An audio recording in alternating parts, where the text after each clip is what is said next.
नमस्ते फ्रेंड्स। तो आज हम बात करेंगे कि क्या गलतियां हमारे पेरेंट्स और ग्रैंड पेरेंट्स ने करी हैं इंडियन रियल एस्टेट में और हमें उसको नहीं दोहराना है।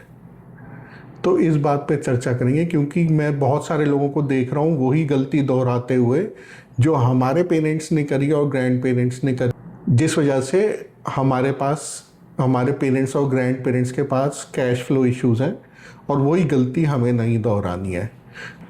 तो शुरू करने से पहले एक दो और चीज़ों की मैं बात करना चाहता हूँ। मेरे दो वीडियोस थे, उनके बारे में बात करना चाहता हूँ। तो एक वीडियो मैंने बनाया था about effect of electronic vehicles on Indian real estate.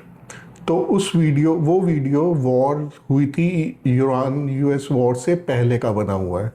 तो उसको इतना उस समय तवज्जो नहीं मिली, तो उतना व्यूज़ नहीं आए। लेकिन आज की डेट में जब ईरान यूएस वॉर हो गई, तेल के प्राइसेस बढ़ गए हैं, मोदी जी ने बोल दिया है कि इलेक्ट्रॉनिक व्हीकल यूज़ करनी चाहिए, तो इन सब के बाद उस वीडियो को प्लीज़ रिविज़िट कर लीजिए जिसने नहीं देखा है, क्योंकि उस वीडियोस में मैंने रियल एस्टेट को ईवीज़ कैसे अफेक्ट करेंगी वो पूरी डिस्कशन करी है।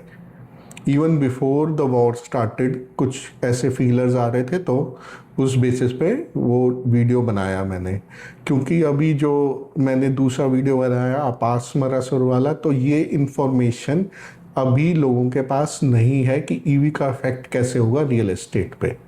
तो उस वीडियो को आप देखिए प्लीज़, नहीं तो फिर जब सब लोगों को पता चल जाएगा तो जिसके पास नॉलेज पहले पहुंचती है उसके पास उसका बेनिफिट होता है। तो उससे पहले आप उस वीडियो को देख लीजिए। दूसरा इसी से रिलेटेड वीडियो है, क्योंकि एक और वीडियो बनाया था मैंने, अब वो नॉलेज सबके पास पहुंच चुकी है, which was about affect of airport on Noida real estate. तो एक नोएडा के इन्फ्लुएंसर हैं रियल एस्टेट के, उन्होंने उससे सारा कॉपी पेस्ट करके वीडियो बना दिया, विच इज़ गुड। उनका वो ज़्यादा है, फॉलोअर्स ज़्यादा है, व्यूज़ ज़्यादा आ रहे हैं, तो वो वीडियो का, लेकिन अब इंफॉर्मेशन आउट हो गई। उस नॉलेज की जो यूजेबिलिटी थी वो कम हो गई क्योंकि ज़्यादातर लोगों को पता चल गया। लेकिन फिर भी जो ईवी वाला वीडियो है उसकी इन्फॉर्मेशन नहीं है लोगों को, तो आप वो आके देखिए। तो अब टॉपिक पे आते हैं कि हमारे पेरेंट्स ने क्या गलती करी, ग्रैंड पेरेंट्स ने क्या गलती करी है। तो हमारे पेरेंट्स ग्रैंड पेरेंट्स की गलती ये थी कि उन्होंने रियल एस्टेट जो सेल्फ यूज़ क्या है वो उनका टोटल नेटवर्क का बहुत ज़्यादा बड़ा हिस्सा था, और उस वजह से वो कैश फ्लो उनका लाइफ में फ्यूचर ईयर्स में उनको कम रहा, और वो उस वजह से एक अच्छी ज़िंदगी जीने में उनको ट्रबल रही है। तो वीडियो में इस चीज़ को थोड़ा एक्सप्लेन करते हैं, लेकिन उससे पहले ये वीडियो किसके लिए नहीं है ये बता देता हूँ। ये वीडियो उनके लिए नहीं है जो फर्स्ट टाइम हाउस ले रहे हैं, क्योंकि जब आप फर्स्ट टाइम होम ले रहे हो तो आप ऑफ कोर्स एक भव्य भव्य बड़ा बड़ा नहीं लेते। स्टार्टिंग तो आप जैसे कोई करता है, स्टार्टिंग में गाड़ी लेता है तो इग्निस, डिज़ायर ऐसे से शुरू करता है ना, वैसे ही फर्स्ट हाउस जो ले रहा है उसके लिए नहीं है। जब आप फर्स्ट हाउस लोगे तो ऑफ कोर्स आपके ओवरऑल पोर्टफोलियो का बहुत बड़ा पार्ट बनता है, तो उसके लिए नहीं है ये उनके लिए है जो अब आगे अपग्रेड करने की सोच रहे हैं।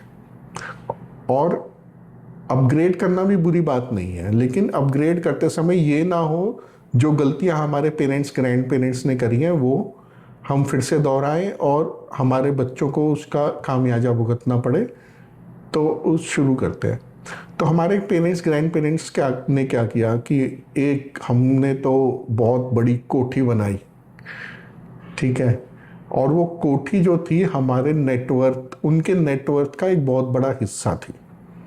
उस वजह से वो कैश फ्लो रिच नहीं रहे, क्योंकि जब आपका जो सेल्फ ऑक्यूपाइड रियल एस्टेट है वो एक बहुत बड़ा पार्ट हो जाता है आपकी टोटल नेटवर्थ का, तो आपको उससे कोई रिटर्न तो नहीं आ रही, आपकी इनकम जनरेट हो नहीं रही, तो वो कैश फ्लो उससे जनरेट नहीं हो पाता। तो आजकल क्या हो रहा है, हम यहाँ पर अब आजकल जो लोग हैं वो कोठी तो नहीं बना रहे, वो क्या कर रहे हैं, वो एक फ्लैट में रह रहे हैं, सपोजिंगली मल्टी स्टोरी अपार्टमेंट में रह रहे हैं, which is enough for their needs, तो वो फिर भी due to social pressure, due to एक नीड्स सोसाइटी क्रिएट करती है, उसकी वजह से they are upgrading to a bigger apartment, और वो अपार्टमेंट की नीड भी शायद उनको नहीं है, लेकिन सिर्फ सोसाइटी में दिखाने के लिए वो अपग्रेड कर रहे हैं to a very big house, very big apartment, जो कि उनकी नेटवर्थ का एक बड़ा हिस्सा होगा, और उस वजह से उन्हें in future cash flow generate नहीं होगा।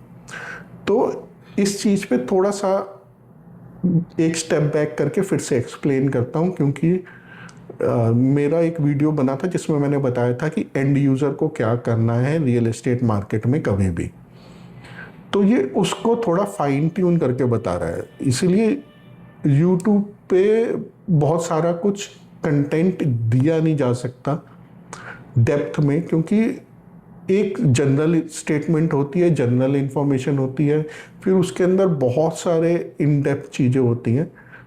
तो फिर भी ये टॉपिक पे हम बात कर रहे हैं, तो उसमें मैंने कहा था कि एंड यूज़र को आपका कभी भी आप रेट्स वगैरह को देख के नहीं चलेंगे, आपको जब भी लेना है उस एरिया में आप धीरे धीरे करके लेते रहिए।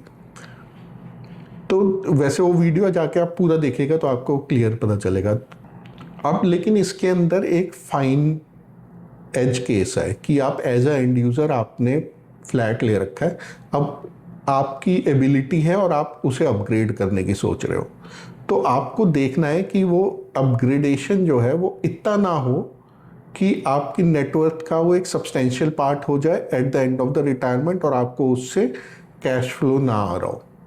इसका ये मतलब नहीं है कि रियल एस्टेट नहीं लेना, ठीक है, रियल एस्टेट इन्वेस्टमेंट पर्पज से ज़रूर ले सकते हैं, अगर वो ऑफ कोर्स वैल्यूएशन सही है और वो सब बातें अलग हैं, लेकिन आप अपना ही अपग्रेड, आप सपोज एक एग्जांपल लेके बता रहा हूँ कि जैसे किसी के पास डिज़ायर गाड़ी है और उसकी तनख्वाह बढ़ गई और वो कहता है नहीं मेरे को अपग्रेड करनी है, और वो क्रेटा ले सकता है और वो कोई ऐसी 20 लाख की गाड़ी ले सकता है, लेकिन वो तो कहता है मैं मर्सिडीज़ लूँगा।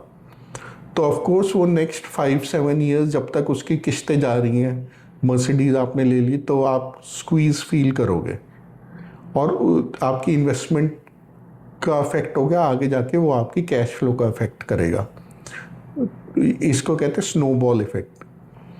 तो ये स्नोबॉल इफेक्ट होता है आपका आज कोई भी डिसीजन लियो, अब आपके पास आप एक जगह रह रहे हो which is sufficient for you, और ऐसा नहीं है कि अभाव में रह रहे हो, आपके पास सपोज कोई 2 BHK अच्छा या 3 BHK अच्छा है, आप उसमें रह रहे हो और आपको सोसाइटी भी अच्छी लग रही है और सब कुछ ठीक है, लेकिन जस्ट बिकॉज आपको लगता है कि सोसाइटी क्या कहेगी, मेरे को तो और बड़ा लेना चाहिए, आपने एक 3,000-4,000 स्क्वायर फीट का फ्लैट लेने की सोच रहे हो, और वो going forward is going to be 70-80% of your net worth, just because आप आज अफोर्ड कर सकते हो, उस 3 BHK को ले दे दिया आपने और आगे एक बड़ा फ्लैट ले लिया, आपकी EMI जो ऑलमोस्ट ख़त्म हो रही थी वो फिर से चालू हो गई, and you are happy about it, which is okay.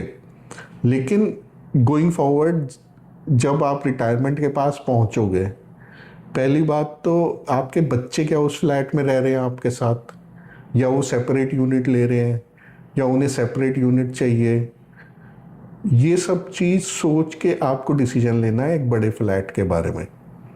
अगर वो बड़ा फ्लैट आपकी नेटवर्थ का थोड़ा सा पार्ट है तो ऑफ कोर्स आप 100 करोड़ की नेटवर्थ है आपके पास, आप 6-7 करोड़ का फ्लैट, 10 करोड़ का फ्लैट, 10% ऑफ नेटवर्थ कभी भी ले सकते हैं।